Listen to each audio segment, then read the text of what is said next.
Hello friends, welcome to my home kitchen. આજે આપણે બનાવવાના છીએ લીલી તુવેર અને પાલકના સરસ એવા ટેસ્ટી વડા બનાવવાના છીએ. તો આ વડા ખાવામાં ખૂબ જ સરસ લાગે છે અને શિયાળામાં તુવેરો મળતી હોય છે, તો આપણે એનો ભરપૂર ઉપયોગ કરવો જોઈએ. તો ચલો બનાવવાનું શરૂ કરીએ. તેના માટે મેં અહીંયા લીલી તુવેર લીધી છે, તેને ફોલીને દાણા તૈયાર કરી લીધા છે. સાથે જ મેં લીલા મરચાં, લસણ, આદુના ટુકડા લીધા છે. હવે આપણે એક મિક્સર બાઉલ લઈશું. બાઉલની અંદર આ બધી જ વસ્તુ આ રીતે મિક્સર બાઉલમાં લઈ લઈશું અને હવે એનું ઢાંકણ ઢાંકીને એને અધકચરા આપણે પીસી લઈશું. તો અધકચરું પીસાઈ ગયું છે, આ રીતનું રાખવાનું છે એને. હવે એને સાઈડ પર મૂકી દઈશું અને આપણે એક બાઉલમાં આ રીતની જે પાલકની ભાજી છે એને ધોઈને મેં કટ કરી લીધી છે. તો એક બાઉલમાં એને આ રીતે નાખીશું. તો હવે તેની અંદર ઝીણું સમારેલું લીલું લસણ નાખીશું, થોડું પાણી નાખીશું અને આને ઢાંકીને એની એકદમ સરસ પ્યુરી બનાવી લઈશું. તો આને પણ આ રીતનું અધકચરું પીસવાનું છે, એકદમ ફાઇન પેસ્ટ બનાવવાની નથી. તમે જોઈ શકો છો. તો અહીંયા મેં એક વાસણ લીધું છે. વાસણમાં 1 વાટકી બાજરીનો લોટ છે, સાથે જ 1 વાટકી ઘઉંનો લોટ છે, જે આપણે રોટલી બનાવતા હોઈએ છીએ તે. અહીંયા મેં ઘઉંનો કરકરો લોટ લીધો છે, એ લીધું છે. સાથે જ 1 ચમચી બેસન લીધું છે. હવે આપણે તેમાં મસાલા કરીશું, જેમાં હળદર, લાલ મરચું, ધાણા જીરું પાવડર, સ્વાદ પ્રમાણે મીઠું નાખીશું. તેમજ મેં અજમાને આ રીતે મસળીને લીધો છે. હવે આપણે તેમાં થોડા તલ નાખીશું, થોડો ચાટ મસાલો નાખીશું, સાથે જ તેમાં થોડી ખાંડ નાખવાની છે. હવે આપણે તેમાં દહીં નાખવાનું છે, 2 ચમચી જેવું દહીં નાખીશું.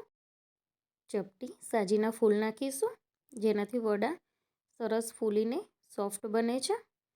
થોડું તેલ નાખ્યું છે મેં અને હવે આપણે જે મિક્સર બાઉલમાં દળીને તૈયાર કર્યું હતું એ આની અંદર નાખી દેવાનું છે. તુવેરના દાણા, લીલા મરચાં, લસણ અને આદુને આપણે આ રીતે પીસીને તૈયાર કર્યું હતું તે મેં આની અંદર નાખી દીધું છે.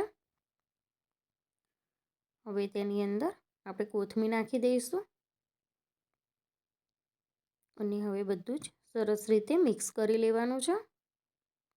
આ બધો જ મસાલો પહેલાં આ રીતે હાથથી સરસ મિક્સ કરી લેવાનો અને હવે જે આપણે પાલકની પ્યુરી બનાવીને તૈયાર કરી છે તેનાથી લોટ બાંધવાનો છે. તો આ બંનેનું કોમ્બિનેશન ખાવામાં ખૂબ જ સરસ લાગે છે અને હેલ્ધી પણ છે. જો તમે એને તળવા ના માગતા હોય તો તમે એને સેલો ફ્રાય પણ કરી શકો છો વડાને. તો આ રીતે થોડી થોડી પ્યુરી નાખીને આપણે લોટ બાંધવાનો છે. તો લોટ ઢીલો ના થઈ જાય એનું ધ્યાન રાખવાનું. થોડું થોડું જ નાખવાનું અને આ રીતે મિક્સ કરતું જવાનું. તો આ લોટ સરસ એવો બંધાઈ ગયો છે. તો એ ચણાનો લોટ હોય છે, તેથી હાથમાં ચોંટે છે. આપણે હાથ ધોઈને પછી થોડું તેલ લઈને લોટને મસળી લઈશું. આ રીતે લોટને મસળી લેવાનો છે. લોટ આપણો બનીને તૈયાર થઈ ગયો છે. હવે આપણે આમાંથી વડા બનાવવાના છે. તો થોડું હથેળીમાં તેલ લગાવીશું અને આ રીતના મીડિયમ બોલ્સ બનાવીને આપણે વડા બનાવવાના છે. આ રીતે થેપીને તમે વડા બનાવી શકો છો, નહીં તો તમને જે પણ શેપ ગમતો હોય એ પ્રમાણે તમે બનાવી શકો છો. તો અહીંયા હું આ રીતે ગોળ ગોળ બધા જ વડા બનાવીને તૈયાર કરી લઈશ.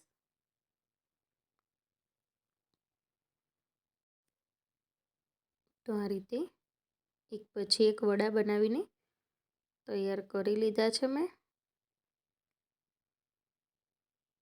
તો આ વડા તમે નાસ્તામાં પણ ઉપયોગ કરી શકો છો. ચા સાથે તો આ વડા ખૂબ જ સરસ લાગે છે. તમે એને ગ્રીન ચટણી સાથે પણ સર્વ કરી શકો છો. તો બધા જ વડા બનાવીને તૈયાર કરી લીધા છે મેં. તો અહીંયા મેં તેલ ગરમ કરવા મૂકી દીધું હતું. તો આપણે તેલને આ રીતે ચેક કરી લઈશું. તો તેલ આવી ગયું છે. તો આપણે આની અંદર વડા આ રીતે મૂકી દઈશું.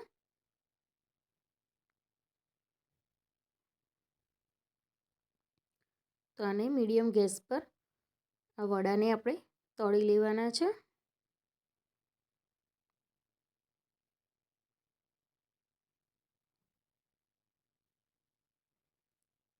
હવે આપણે આને આ રીતે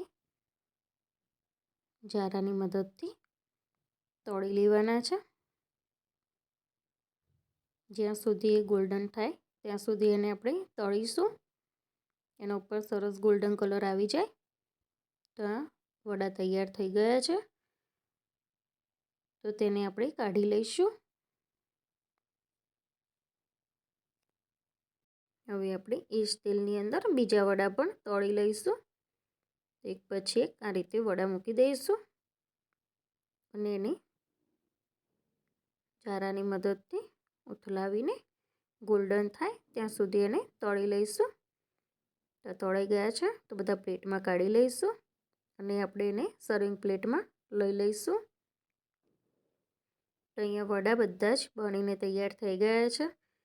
તો હું તમને એક તોડીને બતાવું તો તમે જોઈ શકો છો એની અંદરની ફિલિંગ ખાવામાં પણ એટલા જ ટેસ્ટી છે.